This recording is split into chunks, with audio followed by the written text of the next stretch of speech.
Em nome do Pai, do Filho e do Espírito Santo. Amém. Ave Maria, cheia de graça, o Senhor é convosco. Bendita sois vós entre as mulheres, e bendito é o fruto do vosso ventre, Jesus. Santa Maria, Mãe de Deus, rogai por nós, pecadores, agora e na hora de nossa morte. Amém. São José, rogai por nós. São Felipe Neri, rogai por nós. Santa Teresa de Jesus, rogai por nós. Nossa Senhora de Fátima, rogai por nós. Em nome do Pai, do Filho e do Espírito Santo. Amém. Bom dia a todos. Nós estamos aqui na página 127 da biografia de Santa Teresa de Jesus, escrita por William Thomas Walsh. Estamos aqui no capítulo, iniciando o capítulo Rendição Triunfante. Entre 1550 e 1555, durante seus últimos anos na casa dos 30, teve Teresa algumas experiências transcendentes que só voltando uma e outra vez à sua imagem favorita, ela podia tornar relativamente claras para os outros. No segundo grau da oração mental, diz ela, a alma traz a água para o seu jardim com menos trabalho, como se usasse um engenho, ou antes, o próprio jardineiro intervém para a ajudar. Ela é capaz de captar a água com mais facilidade, porque lhe foi dada a graça de recolher em si as três faculdades da vontade, da memória e do entendimento. A vontade é docemente aprisionada por Deus.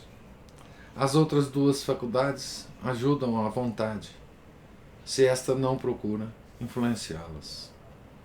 São como, abre aspas, umas pombas que não se contentam com a comida que, sem trabalho seu, lhe dá o dono do pombal, e vão buscar de comer por outras partes, mas acham-se tão mal que voltam, e assim vão e vêm, a ver se a vontade reparte com elas o que goza. Se o Senhor quer, lança-lhes comida e elas se detêm, senão tornam a voar. Fecha aspas. Aqui são as belíssimas imagens, né, que Santa Teresa usa por falta de outras possibilidades, né, para nos contar as operações, né, dessas três faculdades superiores da alma, né, a vontade, a memória e o entendimento, né. Então, a vontade é aprisionada por Deus e as outras faculdades, memória e entendimento, ficam voando, né, para lá e para cá.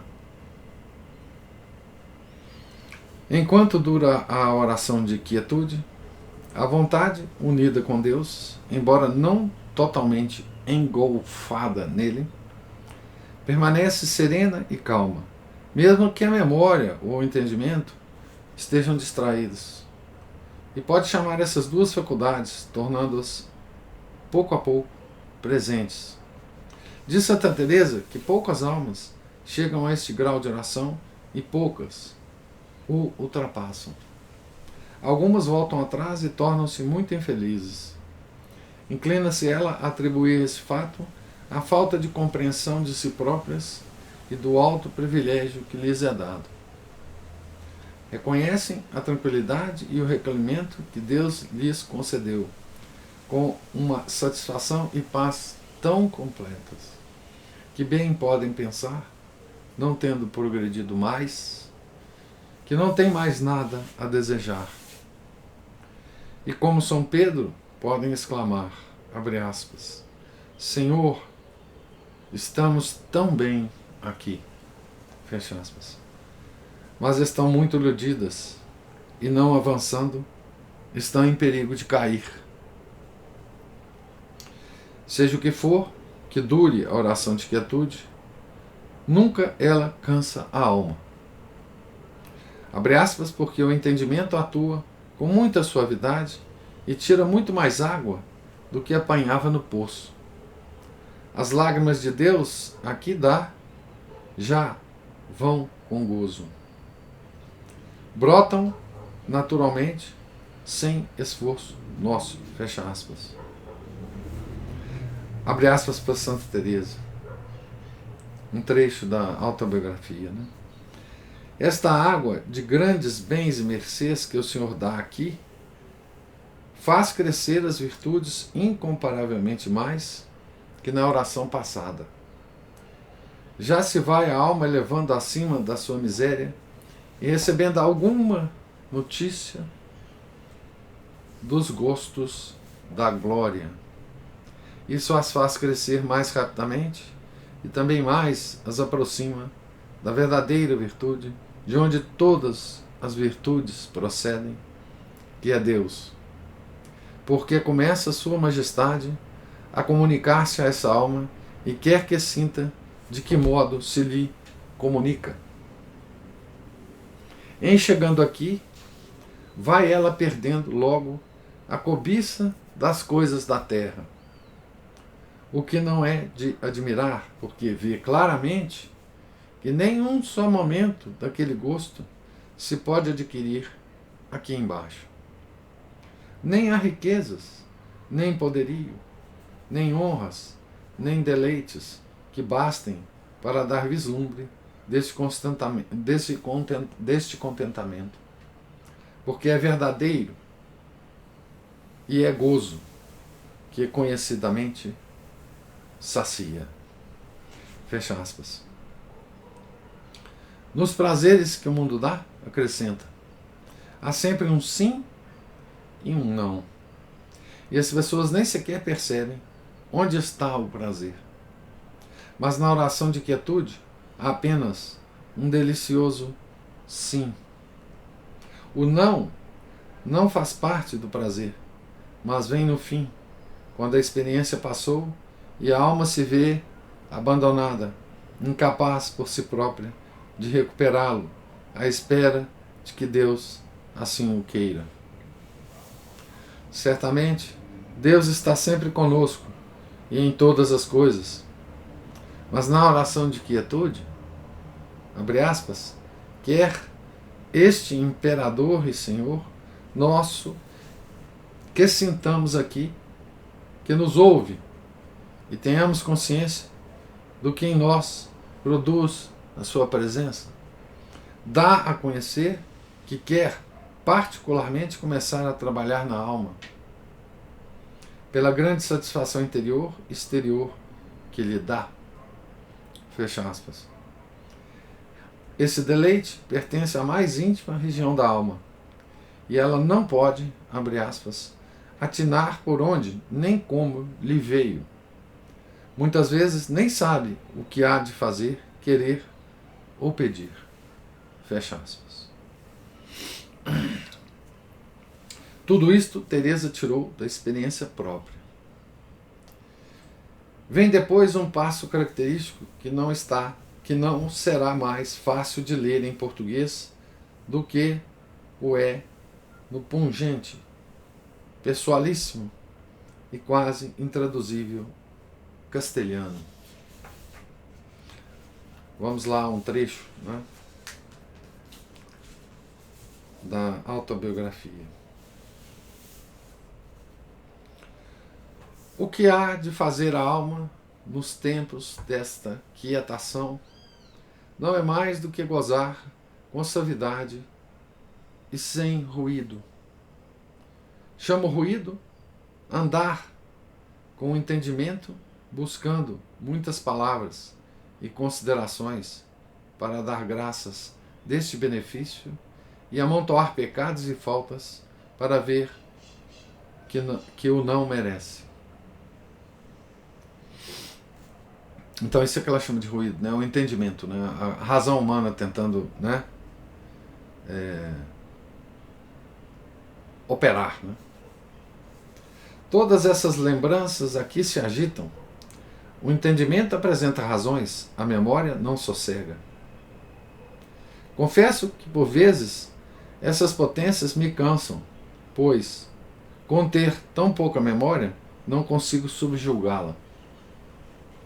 A vontade, com paz e discrição, entendo que não é a força de braços que trata com Deus. E que as reflexões são grandes achas de lenha que, postas sem discernimento sobre essa centelha, só servem para apagá-la. Reconheça-o e diga com humildade: Senhor, o que posso eu aqui? Ou outras palavras de amor que brotam espontaneamente, com grande convicção da verdade do que diz. E não faça caso do entendimento, que é semelhante a um moinho, sempre em atividade. Que coisa linda, né? Essas metáforas de Santa Teresa, né? O que ela quer dizer é isso, né? A razão nunca para, né? A razão está sempre operando no seu modo normal de operar, né? É assim mesmo, né? É da natureza humana, né? Como um moinho, né? Sempre em atividade, sempre girando, né? Muitas vezes ver-se-á a alma neste sossego e nesta união da vontade, mas com um entendimento muito alheio. Não lhe queira dar então parte do que goza, nem trabalhe para o recolher, mas vale abandoná-lo. Não vá, isto é, não mande à vontade em seu encalço. Fique gozando daquela mercê e conserve-se recolhida, como sábia abelha. Com efeito, se nenhuma das abelhas entrasse na colmeia e todas fossem à procura umas das outras, como poderiam fabricar o mel? Outra metáfora, né, da natureza. Assim é que perderá muito a alma nesse ponto, se nesse ponto não tiver cuidado, especialmente se for do número de certos entendimentos agudos, que em se pondo a ordenar práticas e buscar razões, achando belas palavras, logo pensam ter feito alguma coisa. O que se pode aqui razoavelmente deduzir é que nenhuma razão há para que nos faça Deus tão grande graça, a não ser unicamente por sua bondade.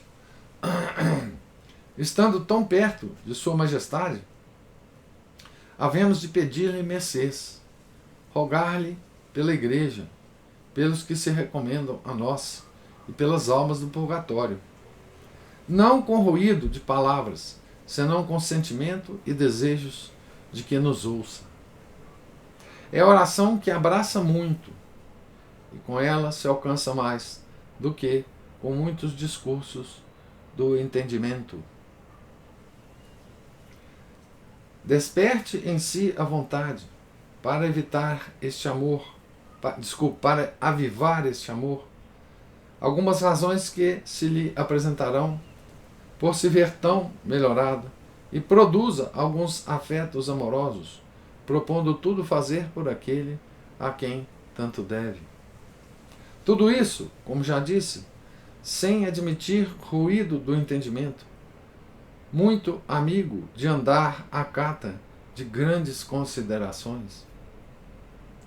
Mas ajudam aqui umas palhinhas postas com humildade, e é menos que palha o que vem de nós.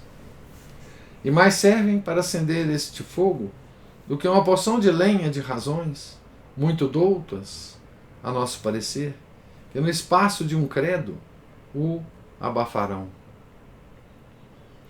Este aviso é bom para os letrados que me mandam escrever, pois, pela vontade de Deus, todos chegam aqui, e sem essa advertência poderá ser que se lhes vá o tempo em aplicar textos da Escritura. Ainda que as letras não deixem de ser de grande proveito antes e depois, pouca necessidade há delas, no que me parece, enquanto dura esta oração. Só serviriam para entibiar a vontade, porque então, de se ver tão perto da luz, está o entendimento com grandíssima claridade, a tal ponto que até eu, sendo quem sou, pareço outro. Fecha aspas. Embora Santa Teresa esteja aqui falando de uma experiência tão alta espiritualmente, né? Ela está nos dando aula de psicologia humana, né? Veja que coisa, né? Então, nessa oração, Deus captura a vontade humana, né? Dos atributos da alma. Captura não é a expressão aprisiona, é a expressão que Santa Teresa usa, né? A vontade é docemente aprisionada por Deus. Tá certo? E é por isso que por essa causa que vem as mercês que Deus dá à alma, né? Porque a vontade da alma está aprisionada por Deus, né? Mas aí, os outros atributos da alma, eles não param de funcionar, né? Tá certo?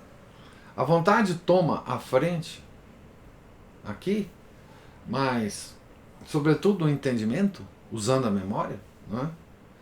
Ele está tentando entender o que está acontecendo, né? Raciocinar sobre o que está acontecendo, né? E é isso que essa relação, né, entre vontade, entendimento e memória é que Santa Teresa está tentando nos explicar como eles ocorrem durante essa elevadíssima oração mental, né? Oração de quietude, né? Então, aqui ela fala assim: o entendimento é muito importante antes e muito importante depois, mas não durante, não é? Tá certo? Então, isso é uma aula sobre como que a alma humana opera, né? Para além dessas bobajadas da psicanálise, né? Então, a vontade aqui, ela se sobrepõe ao intelecto, né? Ela toma a frente, né? Nessa experiência aqui, né? Que Deus dá à alma, né? Então, fecha aspas para Santa Teresa. Teresa julga que a oração de quietude, como todos os outros graus, tem os seus perigos. Despeitado com os progressos da alma, pode acontecer que o demônio procure perturbá-la de duas maneiras.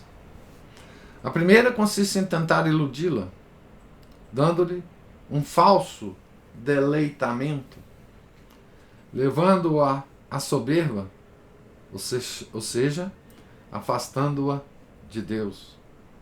Mas a alma habituada à oração será capaz de distinguir entre a alegria que vem de Deus e a que é simulada pelo inimigo de Deus.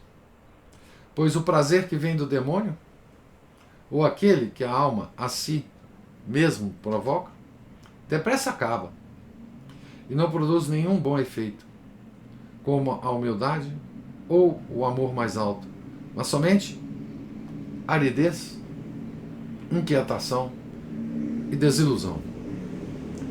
Pode a alma fazer frustrar essa tentação do inimigo, sendo humilde e não curiosa, não desejando o deleite e principalmente desembaraçando-se de toda espécie de prazeres e decidindo abre aspas, somente ajudar o Senhor a levar a cruz, como bons cavaleiros que gostam de servir ao seu rei sem receber soldo. Fecha aspas. Teresa insiste repetidamente que é preciso pôr de parte todos os prazeres desta vida. E quando o demônio acha que uma alma assim humilde e desprendida não pode ser enganada pelos seus ardis, afasta-se e não é frequente que volte.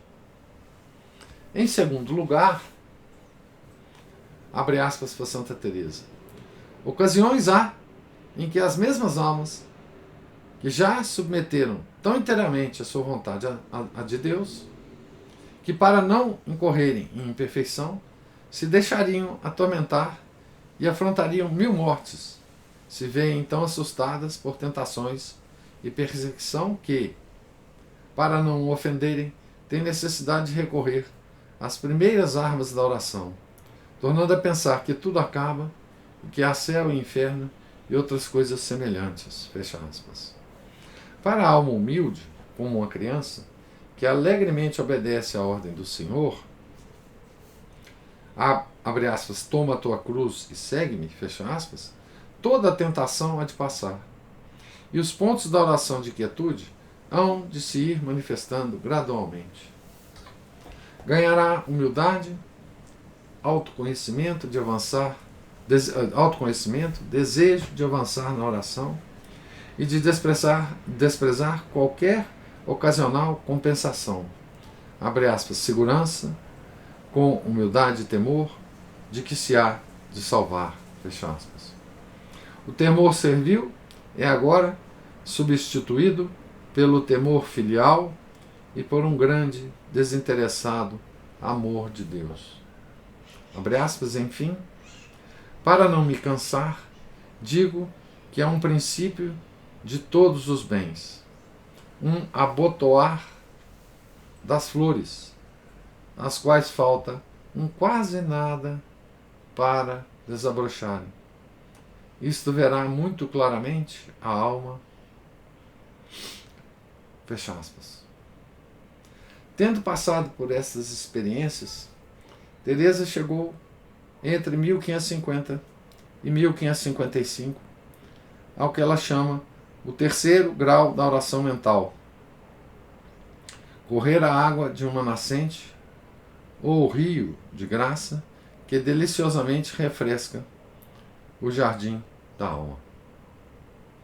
É o princípio da oração unificante.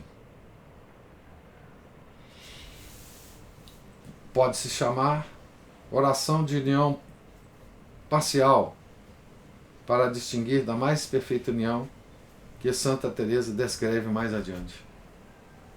Então vamos lá. A descrição de Santa Teresa, né? Abre aspas. Quer aqui o Senhor ajudar o hortelão, de maneira que quase é ele o jardineiro e quem tudo faz.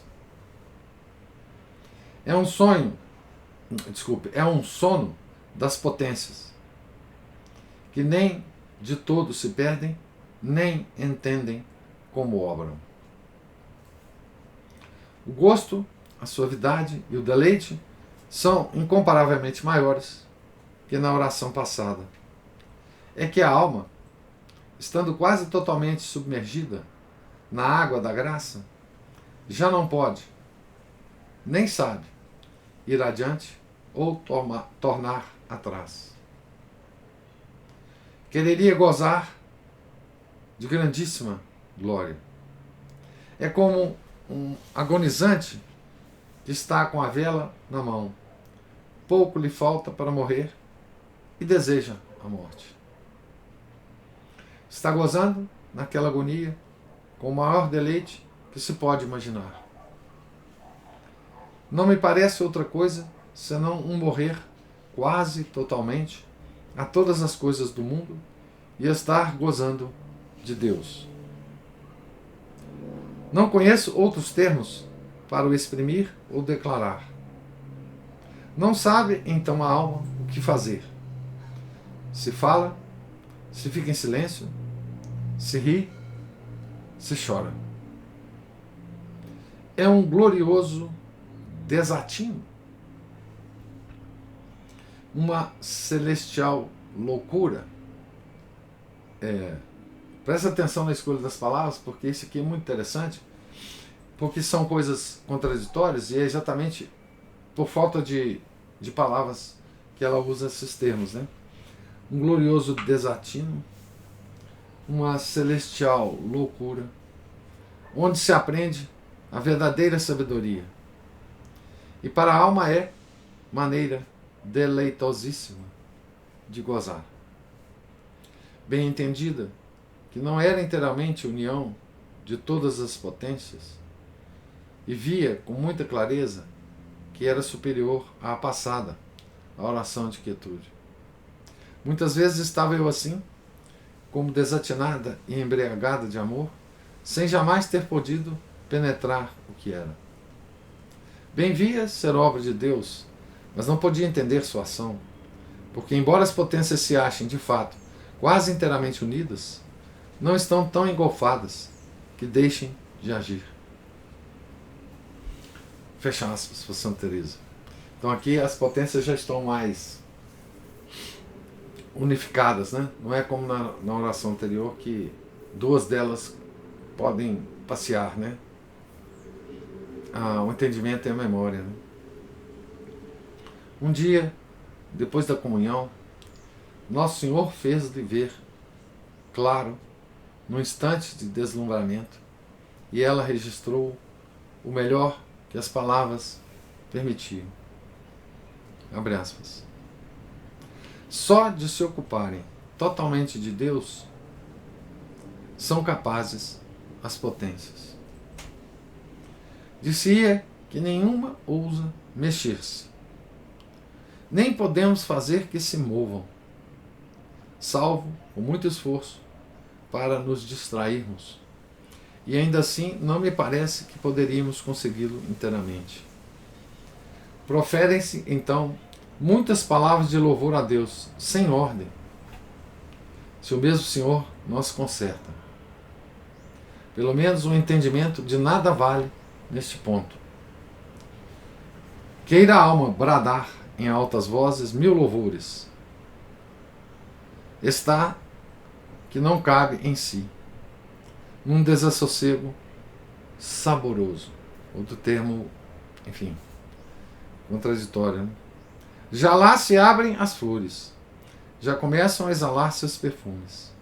Quisera a alma que todos a vissem e entendessem sua glória, a fim de a ajudarem a dar louvores a Deus. E desejaria comunicar-lhes parte de seu gozo, porque se sente incapaz de gozar tanto. Faz-me pensar na mulher, da qual diz o Evangelho, que queria chamar, ou chamava, as suas vizinhas. Aqui a referência é Lucas 15, versículos 6 a 9. Isso, ao que me parece, devia sentir o admirável espírito do real profeta Davi quando tocava harpa e cantava, celebrando os louvores de Deus. Deste glorioso rei, sou muito devota e quisera que todos o fossem, especialmente os que somos pecadores. Oh, valha-me Deus! Como fica então a alma? Quisera ser toda línguas para louvar o Senhor. Diz 1000 santos desatinos, atinando sempre em contentar aquele que a põe em tal estado. De uma pessoa sei que, sem ser poeta, lhe acontecia improvisar estrofes muito sentidas, declarando bem a sua pena. Não as fazia com entendimento, senão que, para mais gozar a glória que tão saborosa pena lhe dava, dela se queixava a seu Deus. Fecha aspas. Aqui é de si própria que Teresa fala. Foi talvez este o primeiro de uma série de poemas que, sem pretensões a brilho ou elegância, são todos verdadeiramente admiráveis pelo ardor poético e beleza. Muitas vezes mais tarde fez versos sem os escrever. Alguns perderam-se, outros ficaram apenas em fragmentos, outros foram registrados por amigos seus. Não se sabe a que poesia se refere ela aqui. Ela escreve em terceira pessoa, né?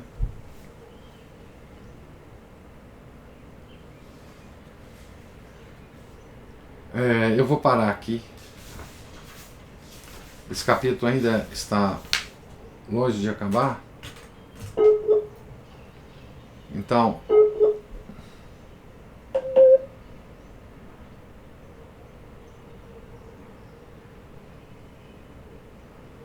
vocês estão me ouvindo aí? Parece que tem um problema aqui na internet. Agora sim. Tá. Então, eu vou parar aqui na página 135. Na referência que Santa Teresa faz à sua poesia, né? Ela diz aqui, né, na sua autobiografia, né? De uma pessoa sei que, sem ser poeta, lhe acontecia improvisar estrofes muito sentidas, declarando bem a sua pena. Não as fazia com entendimento, senão que, para mais gozar a glória, de tão saborosa pena lhe dava, dela se queixava a seu Deus.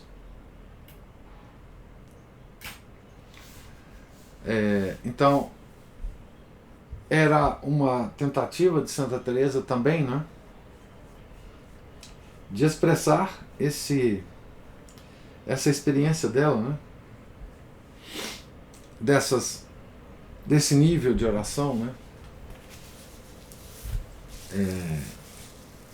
E nós estamos falando aqui do que o autor chama de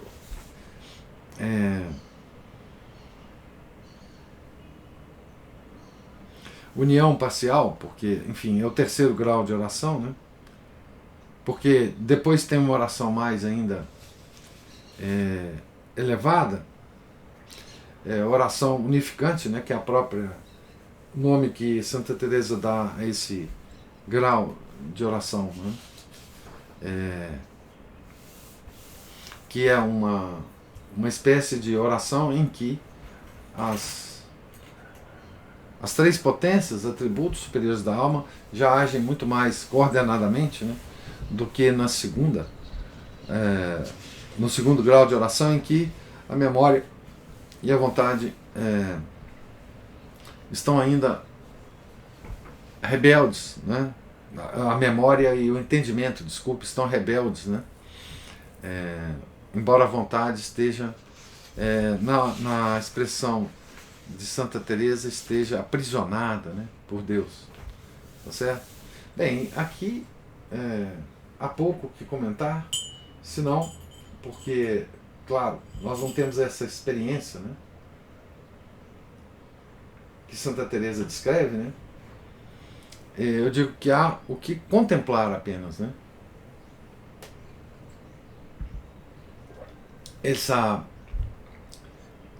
Contemplar essa descrição de Santa Teresa, né, contemplar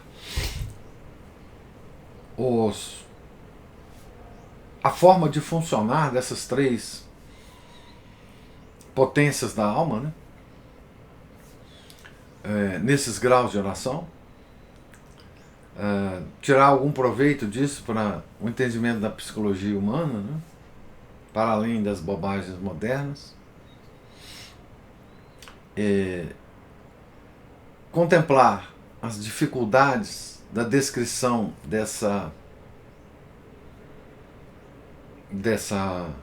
desse estado, né?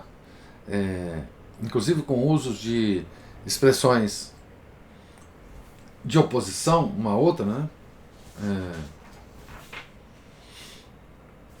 Tipo glorioso desatino, celestial loucura, né? É porque ela não tem expressões desassossego saboroso. Ela usa esses termos todos para expressar o inexpressável. Ela usa a metáfora do jardineiro que vai regar o jardim depois de um rio caudaloso, enfim,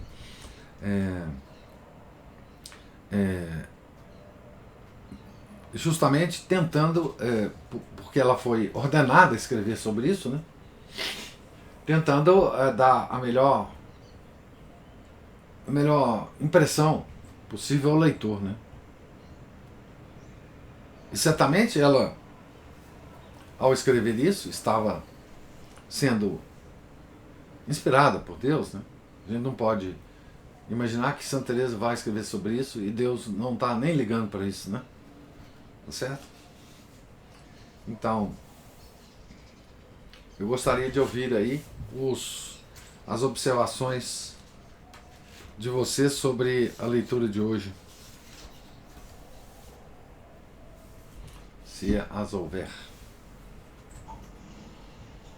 Professor, eu fico pensando que agonia sentiam esses santos, que tinham essas experiências místicas, e esses santos escritores, né, como foram Santo Agostinho, nós acabamos de ler, e agora Santa Teresa, para poder expressar aquilo que eles percebiam de Deus, né? E como que a gente pode pensar no que, se eu ver com uma linguagem tão rica quanto a que eles tinham, eles ainda tinham essa dificuldade de expressar. E como que hoje a gente está perdendo, ao perder muito da linguagem, perder muito de vocabulário e ainda por cima haver essa distorção, né? Essa relativização até do vocabulário, do conteúdo, do conceito das palavras, como que o ser humano vai se afastando. Até nisso ele vai se afastando de Deus. Né? Até isso é uma coisa que a gente precisa estar atento, não é? Porque isso talvez nos passe desapercebido porque a gente vai sendo... a gente não percebe, né? É algo que gradualmente nós fomos sofrendo. Se a gente pegar um texto mais antigo, quanta dificuldade às vezes a gente não tem de entender aquele vocabulário, né? Até de ler pausadamente. Sim, mesmo lendo pausadamente, a gente tem dificuldade de entender, porque houve uma perda grande, né? O homem está perdendo a sua própria capacidade de expressão. Mas isso faz parte da confusão, né? Faz parte, né? Faz parte da confusão, quer dizer, essa confusão que eu considero, já falei isso para vocês, né? O maior castigo que Deus pode dar ao homem é a confusão mental, né? Se você juntar a confusão do entendimento, a impossibilidade de expressar o que vai pela sua mente, não é? Você tem mais ou menos o quadro da situação atual, né? Ou seja, um homem que tem dificuldade de entender, e mesmo essa dificuldade ele não consegue se expressá-la, porque ele não tem mais os meios, um instrumento de expressar a sua própria confusão, né? Porque um homem confuso sobre algum assunto, se ele tem a capacidade de expressar aquilo que se passa dentro dele, ele expressa muito bem a confusão. Nós estamos vendo Santa Teresa expressar certos pontos obscuros de uma experiência mística elevadíssima. Ela está nos dizendo, olha, a minha vontade está aprisionada por Deus, mas meu entendimento e minha memória está sassaricando por aí. Ele está tentando entender aqui, mas está confuso. Ela está conseguindo nos passar que o entendimento dela está confuso e está tentando entender uma coisa que ela não consegue. Mas o homem moderno, como ele tem uma confusão mental e tem, ao mesmo tempo, uma perda do instrumento de comunicação dessa confusão para os outros, então nós estamos perdidos mesmo. Né? Quando você perde a capacidade de comunicar ao seu semelhante, né? O que se passa com você, nem pedir socorro você consegue. Né? E quanto mais você perde esse instrumento, menos falta se sente dele. Não é? Que é uma coisa paradoxal. Né? Então, hoje nós temos essa dificuldade e veja como isso afeta toda a nossa vida, não só a vida natural, como a vida espiritual, né? Veja isso, como isso afeta, por exemplo, a confissão dos nossos pecados, né? Como isso afeta o nosso exame de consciência, né? Porque nós estamos tão confusos e nós perdemos as palavras para expressar essa confusão que nós não sabemos mais fazer um autoexame, né? Porque nós não temos mais um conjunto de conceitos dentro da nossa cabeça que podem nos auxiliar a conceber as coisas que estão acontecendo com a gente. Né? Então, a gente perde a capacidade de observar a realidade acontecendo. Né? Nós não conseguimos mais descrever a realidade que está acontecendo dentro de nós e fora de nós. Né? É uma lástima, né? E veja, mesmo quando a pessoa é sadia, mesmo quando ela tem capacidades de expressão, essas coisas mais altas que acontecem com a alma humana, essas almas têm muita dificuldade de expressar. Né? Como a gente viu nesse texto aqui de Santa Teresa. Ela está lutando com conceitos, com metáforas, com palavras, bravamente aqui, para nos passar alguma coisa do que ela experimentava nesses momentos, né? De oração. Né? Imagina se hoje as pessoas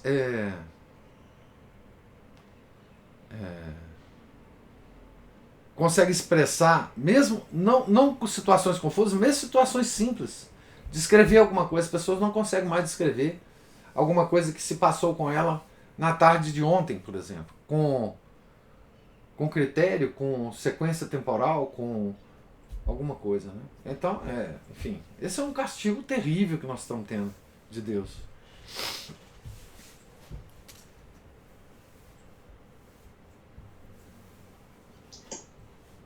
Eu fiquei assustada com o que uma conhecida me contou outro dia. Ela é professora, eu não sei nem como é que fala, né? Era um antigo primário, acho que agora é fundamental. Né? Ela disse que a escola onde ela trabalha recebeu 2 crianças que praticamente não falam, elas grunhem, porque elas não têm quem interaja com elas, quem se comunique com elas.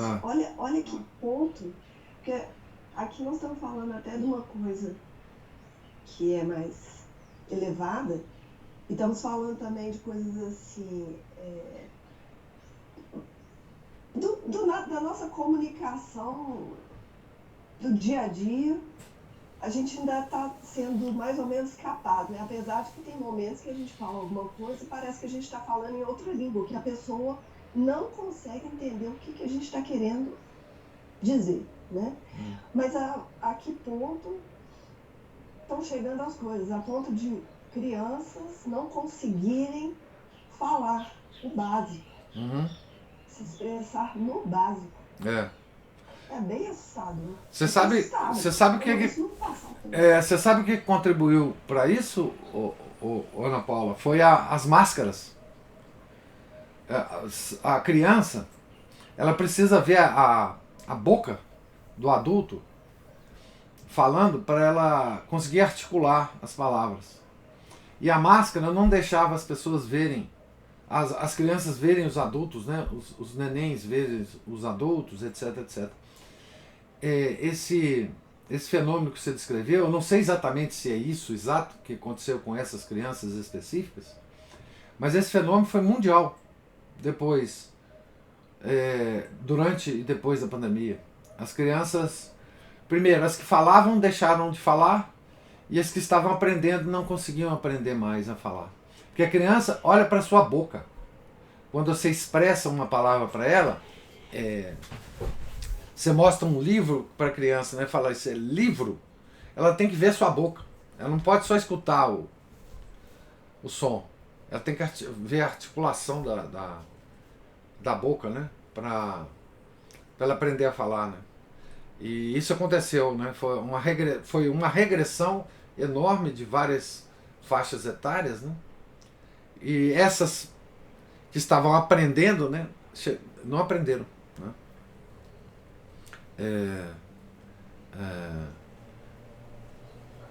Mas isso enfim, veja bem, quando você tem, não é, pessoas que estão confusas mentalmente e não conseguem se expressar nem a respeito da própria confusão, você tem pessoas presas numa prisão terrível, que elas não conseguem sair. Né? É a pior prisão que existe, porque você não consegue sair dela. Você não consegue nem gritar socorro para as pessoas te socorrerem, porque você não tem mais expressões, né, para fazer isso. Eu lembro, Ana Paula, com relação a isso que você estava falando, da gente falar para as pessoas e as pessoas te olharem com aquela cara de que não está entendendo nada do que você está falando. Eu lembro de ter essa sensação um pouco antes de eu aposentar na universidade. Eu tinha a sensação de que eu estava falando uma outra língua para as pessoas. Isso aconteceu comigo paulatinamente na minha carreira. Eu dei 36 anos de aula. Né? E antes eu não sentia isso. Mas com o passar das gerações, não é, eu fui sentindo que as mesmas palavras que eu usava, corriqueiramente, foram se tornando cada vez mais incompreensíveis para aquela faixa etária. Porque quando a gente é professor, a gente envelhece, mas os nossos alunos se mantêm na mesma idade. Né? Porque você recebe sempre aquela faixa etária de alunos. Né? E eu, enfim, eu percebia que uma aula que eu dava há 20 anos atrás, usava as mesmas palavras, usava os mesmos conceitos, já se tornava um pouco mais incompreensível para aquela geração 20 anos depois. E veja, eu dava aula de engenharia. Se eu estivesse dando aula de, enfim, literatura, poderia... Não, dava aula de engenharia. Os conceitos eram matemáticos, físicos, mas as palavras pareciam não mais ter significado para as pessoas, sabe? Eu comentava isso com meus colegas e eu tenho muitas vezes em conversações despretensiosas, né, em lugares mais variados, né, eu tenho a sensação de que as pessoas não estão entendendo bulhufas do que eu estou falando. Né? E por causa disso, né? Enfim, as pessoas elas não têm mais o contato com as palavras, né? Com a riqueza do vocabulário da sua própria língua, né? E vão ficando presas, né? naquele ambiente de pouquíssimas palavras e com significados já deformados, né? E não conseguem sair disso, né? Eu imagino, por exemplo, que pessoas que hoje, né, que tratam com orientação profissional, psicologia, elas sintam essa mesma dificuldade, né? Não sei, os professores de literatura, de filosofia, né? Não sei como é que está esse ensino, porque não participo dele, mas não sei como é que está. Eu imagino que essa dificuldade é muito grande para as pessoas, porque elas não têm mais contato com nenhum tipo de texto que exige delas um mínimo de esforço para entendimento de palavras, de expressões, de jogo de palavras, de sinônimos, de metáforas, né, de ironia. A pessoa, o que é mais grave hoje em dia é que as pessoas não entendem mais ironia. Por isso, por exemplo, um autor que eu gosto muito, né, que eu já até cometi algumas traduções dele, que é o Chesterton. O Chesterton, às vezes, é muito difícil de ser entendido exatamente por causa disso. Não é? Porque às vezes ele é irônico, às vezes ele tem expressões de humor muito sutis, humor inglês, inclusive, né? E as pessoas passam por aquilo achando que ele está falando sério. Ele não entendeu. Né?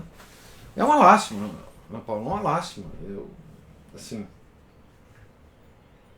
faz parte do castigo, eu acho, de Deus. Deixar a pessoa presa no seu mundinho, sem possibilidade de comunicação. Está totalmente isolada. Essa pessoa está totalmente isolada. Ela não tem capacidade de expressar nenhum tipo de sentimento, nenhum tipo de pedido de socorro, nenhum tipo de descontentamento. Ela só pode grunhir, bater nas pessoas, sair correndo, se suicidar, alguma coisa assim. Mas o resto ela não pode fazer. Ela não tem um instrumento, né, puramente humano da linguagem. Né?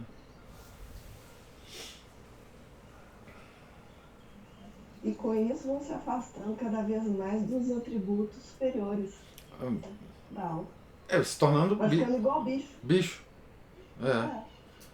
Bicho é assim, né? Porque ele não consegue se expressar, ele tem uma mínima capacidade de expressar, né?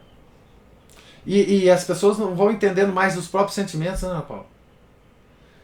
O que é raiva, o que é ciúme, o que é... Enfim, não tem mais jeito de entender, né?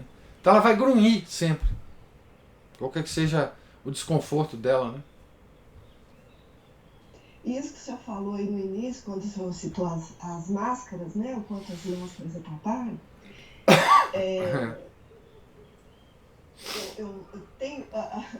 Eu acho interessantíssimo, porque às vezes o senhor compartilha tantos vídeos com a gente, às vezes as coisas estão em inglês. Quando está em inglês, eu não consigo ficar só no ouvido, eu preciso assistir o vídeo e olhar para a boca. Isso. É verdade mesmo. Mas é verdade. É aí que eu consigo entender quando eu estou olhando para a boca da pessoa que está falando. Essa experiência todo mundo passa com outra língua, né? Eu, por exemplo, quando eu cheguei no exterior, eu falava um inglês macarrônico. Até hoje falo. Mas o meu entendimento do inglês era muito pior do que hoje. Então, a minha maior tortura era atender telefone para falar com alguém, porque eu não estava vendo a pessoa. Quando eu via a pessoa, eu ia no lábio dela e falava. É uma reação natural de quem não está entendendo uma coisa, é você olhar o lábio da pessoa que está falando. Né? Você tá ouvindo um nordestino falar com os jargões nordestinos. Você não está entendendo, você olha diretamente para a boca dele. Isso é uma reação natural. Quem aprende uma língua sabe exatamente isso. Você foi ótima observação sua, Ana Paula. Eu fazia isso lá no exterior, assim, direto. A minha tortura era atender telefone, porque eu não via a pessoa, né? E quanto à ironia, a gente tem que avisar, isso é uma brincadeira, isso é ironia. Mesmo quando a gente escreve, né, a gente põe entre parênteses lá, tô fazendo uma brincadeira. Ninguém mais entende. Ninguém mais entende. Ninguém mais entende. A parte, essa mania de judicialização de tudo é ofensa, mesmo antes disso, antes de existir essa tendência, as pessoas não entendiam a ironia. Entendeu? Hoje não entende por interesse, né? Tem muitas que não entendem por interesse para querer processar você porque você falou alguma coisa ofensiva. Mas não é isso que se trata aqui, né? Se trata mesmo que as pessoas não entendem ironia, né? Não entendem... não entendem nada, né? Isso é triste, tristíssimo. Porque isso limita todas as atividades humanas, né? Limita a educação, limita... Eu imagino, por exemplo, né, uma pessoa que tenta ensinar alguma coisa a uma outra, né? Eu imagino não, eu sinto isso, né? A dificuldade que tem para você falar uma coisa, a pessoa aí te responde uma outra coisa, então você percebe que ela não tá entendendo, que ela não está entendendo, mas você não sabe exatamente o que ela não está entendendo. Porque ela também não consegue expressar o que é a sua dúvida. Então você tem que cavucar na pergunta da pessoa até que você entenda o que ela quer falar, o que ela quer te perguntar. Então é uma dificuldade de comunicação hoje em dia, uma coisa estonteante. Estonteante. Né? Imagina então uma pessoa lendo a autobiografia de Santa Teresa. Inclusive com um estilo castelhano que é impossível você, quando traduz, não passar para o português, né? É um estilo já rebuscado. Você imagina ler um texto como esse, né? Ou mesmo o texto do próprio autor aqui, né? Eu imagino que esse texto possa ser difícil de entendimento para muitas pessoas, né? O próprio texto do autor, né, do William Thomas Walsh.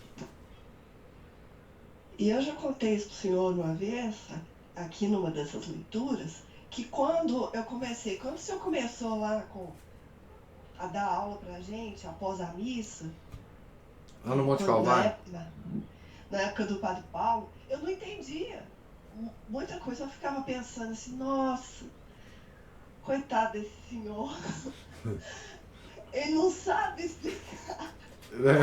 Era eu que não entendia. Era eu. Eu ainda achava que... Ainda jogava, como diz o Márcio, mas eu gosto muito de falar assim, a culpa é minha, eu jogo em cima de quem eu quiser. Então eu achava que a culpada era o senhor que não explicava esse negócio direito. Não era eu que não entendia, não, tá? Então eu tive que correr atrás. Eu falei, gente, sou eu que não... Tem alguma coisa errada aqui, sou eu que não estou entendendo. Eu causo esse efeito, infelizmente, em muitas pessoas, Ana Paula. Não que eu seja um bom professor e saiba explicar direitinho, não. Mas é que a própria linguagem, ela já não é. Essa frase do Márcio é fantástica, né, Maria Cristina? A culpa é minha, eu jogo em cima de quem eu quiser. Essa aquelas máximas do Márcio, que a gente tem que fazer registro disso. Mas assim,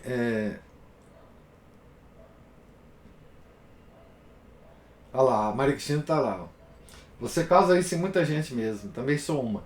Mas isso tem a ver mais com a incompetência do professor do que com essa questão da linguagem que eu tô dizendo aqui, né? Mas assim,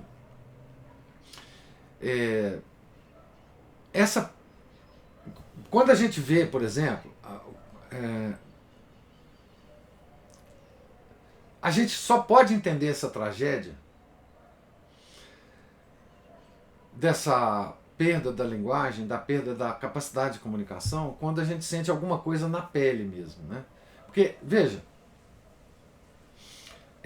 tem duas figuras no Brasil que nos alertam sobre isso há muito tempo.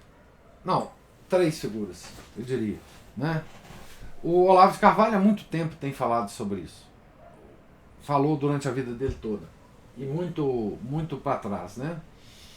Outras duas figuras queridas minhas que falam sobre isso é o Sidney Silveira e o professor Pachá, Sérgio Pachá. Quando a gente ouve o Sidney e o Sérgio Pachá falar, você pode falar assim, mas é porque esse pessoal é da área, né? O Sérgio Pachá é lexógrafo da Academia Brasileira de Letras, ele está acompanhando isso, etc, etc. Mas a tragédia que eles nos anunciam é uma tragédia que está muito abaixo dessa coisa das coisas mais altas da língua. Quando eles estão nos falando isso, eles não nos estão falando que nós agora somos incapazes de ler Camões. Eles estão nos falando que nós hoje somos incapazes de ler qualquer texto e entender. Não é nem Camões. Tá certo?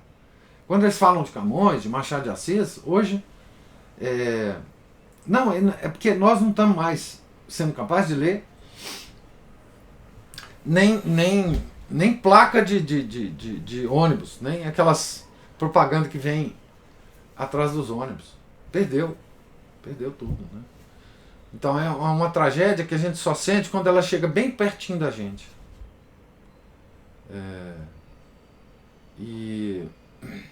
Bem, é isso.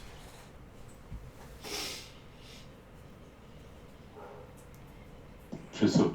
Diga, Márcio. Pois é, me invocaram aí nessa sessão. Fizeram menção, né? Agora é direito de resposta. Pois é, vamos colocar um demora muito, vamos ter os apotegmas dos anacoretas urbanos. E de vez em quando falar alguma bobagem. Não, realmente, eu igual estava vendo com a Ana Paula aqui, eu tenho um problema do entendimento e tem um problema da falta de atenção também, né? As pessoas estão... Elas, por estímulo excessivo sensorial, elas não conseguem se concentrar numa conversa e muito menos chegar a fazer uma oração, né, meditativa, contemplativa, né? Nenhuma leitura comum durante uma hora elas não conseguem. Nada. Não consegue. Não consegue extrair também da leitura, que passa os olhos em cima das palavras, não entende. Não, também tinha um autor que outro dia eu estava lendo, ele falava ler, era um trechinho, eu colei uma expressão, um livrinho meu de oração que vi ontem, né? Ler sem refletir é comer sem digerir. Né? Aquilo não faz bem, não tira proveito aquilo, né? Bom, mas aí também essa parte aí da oração de Santa Teresa, essas expressões que ela usa, são muito interessantes também. E hoje de manhã até eu estava lendo, antes mesmo da aula, um trechinho também. Tem uma irmã da Visitação, Maria Marta Chumbon, para quem tem assim é um livrinho sobre as chagas de Jesus Cristo, que Jesus Cristo teria aparecido para ela, e ela é uma coitada, ignorante, não sabia nem o que significava banco, né? Instituição financeira.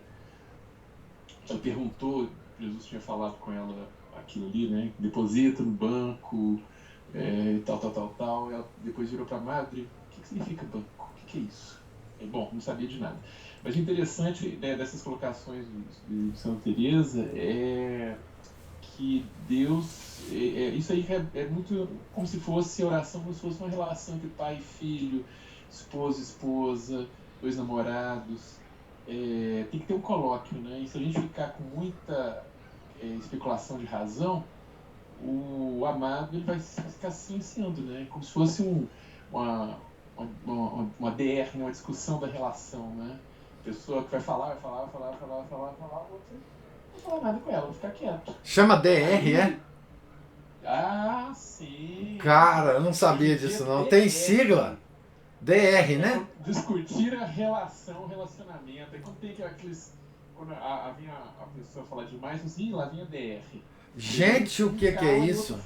Tem sigla para isso, então? Tem sigla para isso, é meio antigo. Os meus alunos me ensinaram. Eu aprendi demais, eu sinto a falta de contato com meus alunos, a falta de contato pessoal.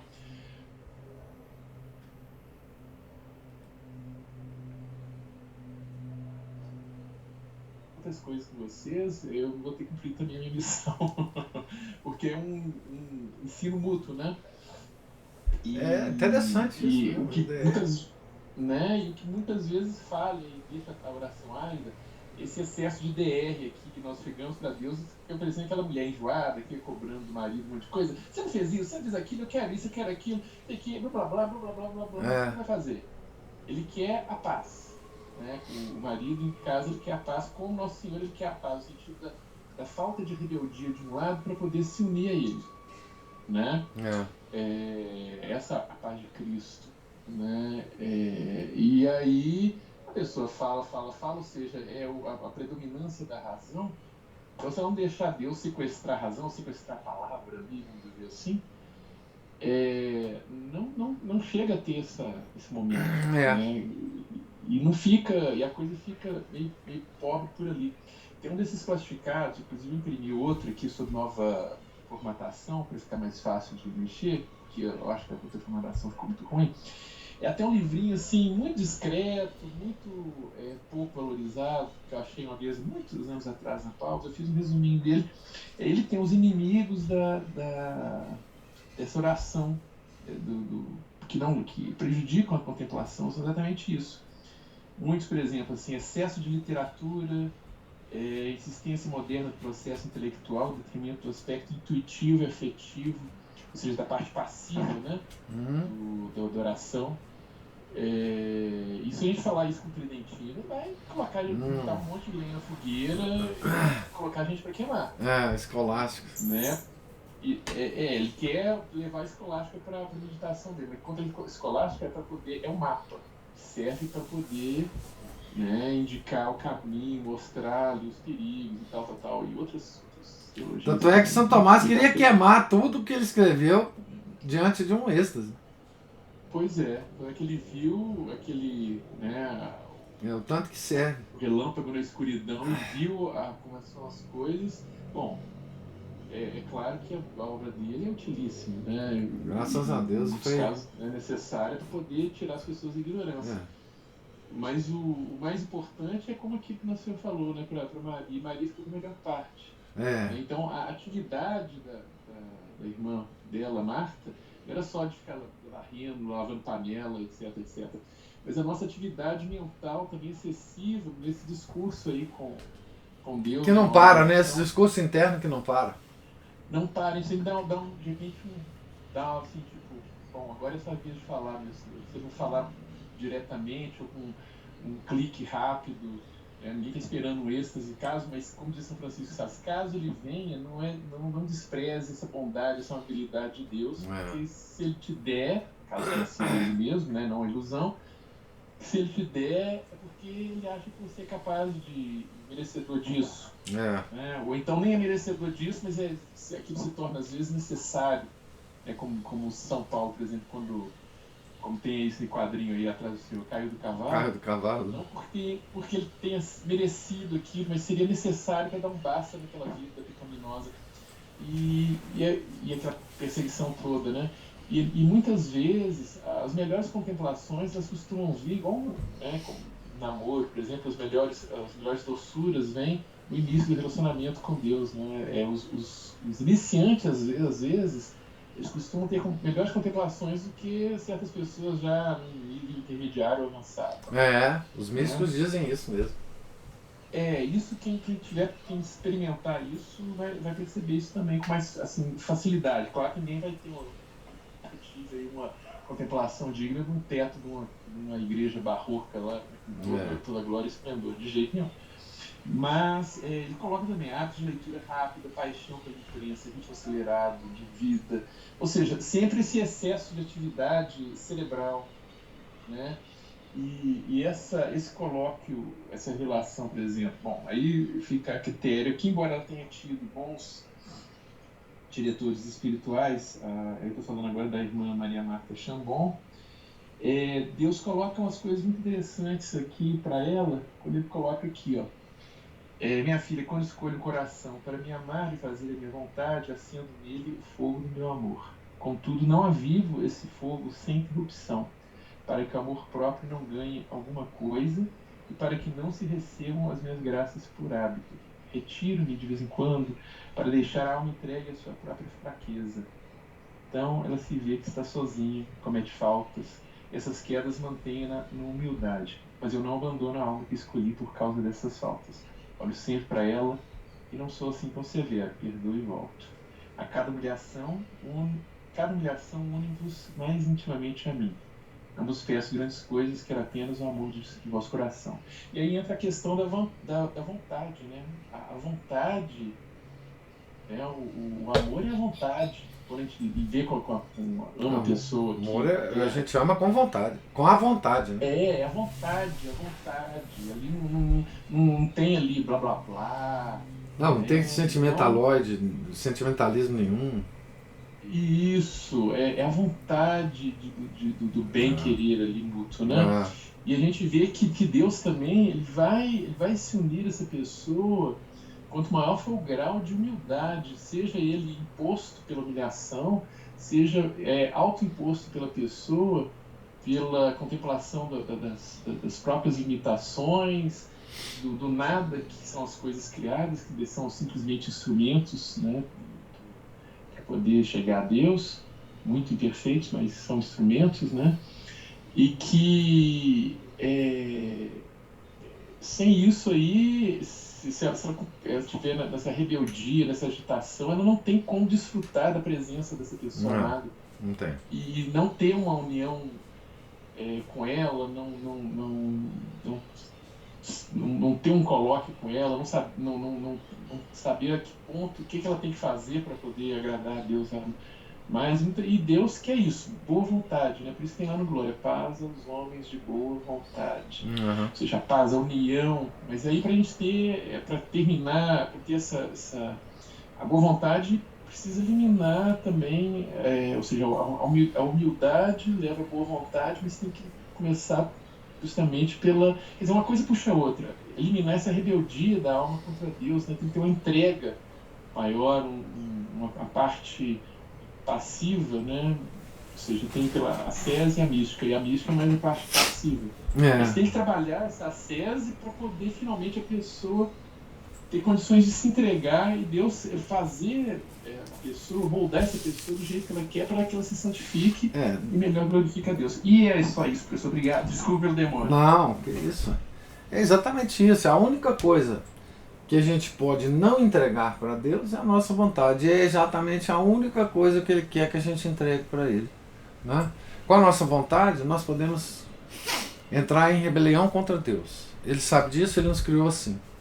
E é por isso que, sendo nós donos da nossa vontade, é que Ele quer que nós a entreguemos a Ele. É a única coisa que nós podemos não entregar a Ele. E é exatamente essa a única coisa que Ele nos pede, né? Que é o que Santa Teresa fala.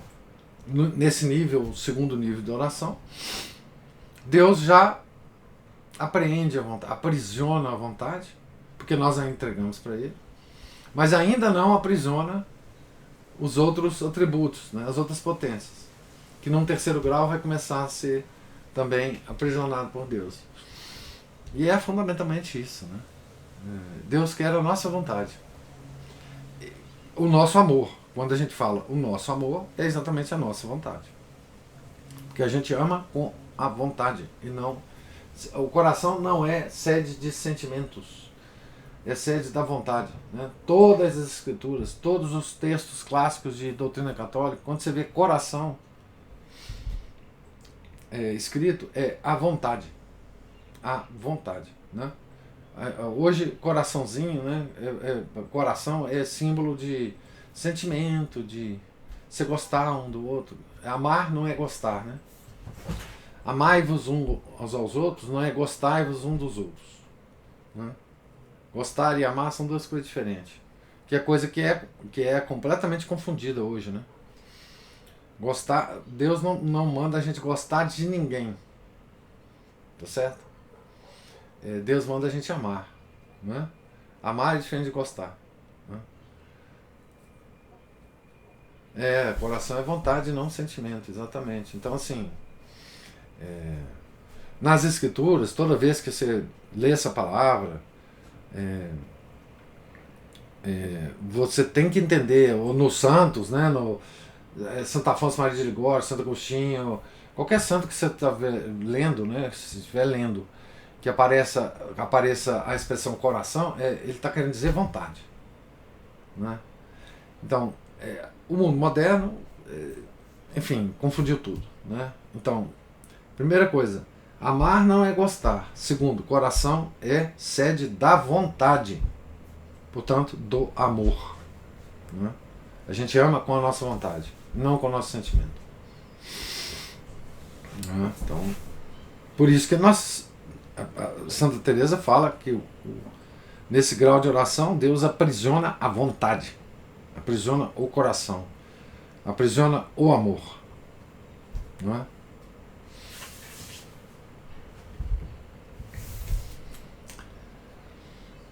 Pois então, mais algum comentário? Alguma observação? Então, Deus lhes pague a presença, paciência. Nós estamos aqui na página 135, meio da página, último capítulo, último parágrafo da página. E na segunda-feira, né, voltaremos aqui, se Deus quiser. Né? Tenham todos um santo dia, um santo final de semana. Fiquem com Deus. Em nome do Pai, do Filho e do Espírito Santo. Amém. Ave Maria, cheia de graça, o Senhor é convosco. Bendita sois vós entre as mulheres, e bendito é o fruto do vosso ventre, Jesus. Santa Maria, Mãe de Deus, rogai por nós, pecadores, agora e na hora de nossa morte. Amém. São José, rogai por nós. São Felipe Neri, rogai por nós. Santa Teresa de Jesus, rogai por nós. Nossa Senhora de Fátima, rogai por nós. Em nome do Pai, do Filho e do Espírito Santo. Amém.